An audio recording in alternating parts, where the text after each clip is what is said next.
Hello guys, welcome to our YouTube channel. और आज हम पढ़ने वाले हैं कॉम्बिनेशन ऑफ कैपेसिटर्स। हमारी नई क्लास में आप सबका स्वागत है। और आज हम पढ़ने वाले हैं combination of capacitors.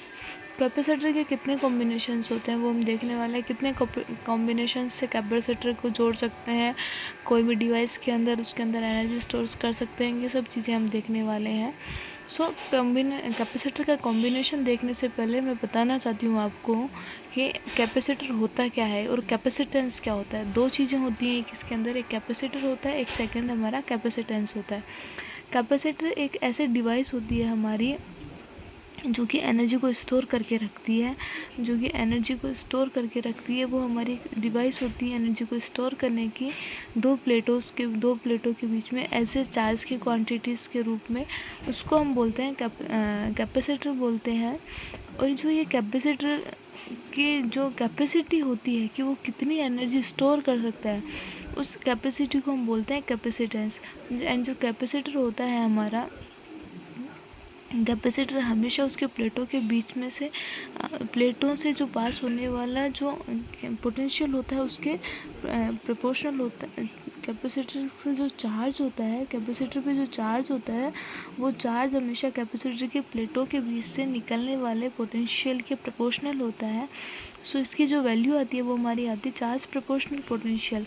And charge is equals to क्या होता है, capacitance C V, where C is the capacitance, या उसको हम कांस्टेंट भी बोल सकते हैं, कैपेसिटेंस कांस्टेंट।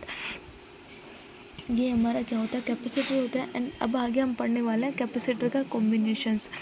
कैपेसिटर्स के दो कॉम्बिनेशंस होते हैं, एक होता है सीरीज कॉम्बिनेशन, दूसरा होता है पैरेलल कॉम्बिनेशन।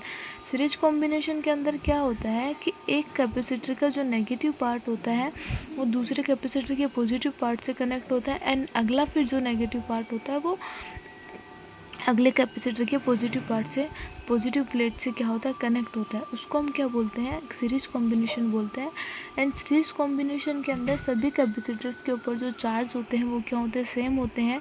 उनका जो कैपेसिटेंस अलग होता है एंड उन प्लेटों के बीच से जो पोटेंशियल पास होता है वो पोटेंशियल भी क्या होता है, डिफरेंट होता है। सो इस कनेक्शन के अंदर क्या होता है कि in this connection charge remains same but potential get divided. So V is equals to V1 plus V2 V3 and Q by C। Charge हमें पता है क्या होता है, पोटेंशियल हमें पता है क्या होता है, Q is equals to C V. So potential is equals to Q upon C. Then आगे हम सारी वैल्यू पुट कर सकते हैं। एंड चार्ज इसमें क्या होता है, सेम है, तो चार्ज को हटा देंगे तो हमारे पास जो सीरीज कैपेसिटर का जो कैपेसिटेंस आएगा वो आता है हमारे पास 1/c बराबर 1/c1 plus 1/c2 plus 1/c3। यहाँ पे हमने तीन टर्म इसलिए लिए कि हमने केवल तीन कैपेसिटर ही ऐड कर रखा है सीरीज के अंदर।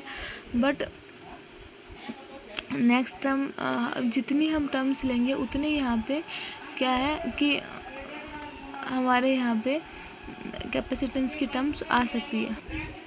उसके बाद में हमारा जो अगला टर्म है वो आता है पैरेलल कॉम्बिनेशन। पैरेलल कॉम्बिनेशन में क्या होता है कि जितने भी कैपेसिटर के जितने भी पॉजिटिव टर्मिनल्स होते हैं वो सब एक पॉइंट पे ऐड होते हैं। एंड जितने भी नेगेटिव टर्मिनल्स होते हैं वो सारे एक पॉइंट पे कनेक्टेड होते हैं। और इसके अंदर पोटेंशियल डिफरेंस सेम होता है बट जो चार्ज होता है वो क्या होता है, अलग अलग होता है। सो यहाँ पे हमारा जो कैपेसिटेंस आएगा वो आता है C बराबर C1 plus C2 plus C3। ये हमारा क्या होता है, पैरेलल कॉम्बिनेशन है। सो वीडियो पसंद आए तो लाइक शेयर एंड सब्सक्राइब ज़रूर करना। आज की वीडियो में इतना ही, आगे का पार्ट नेक्स्ट वाली वीडियो में। Thank you so much.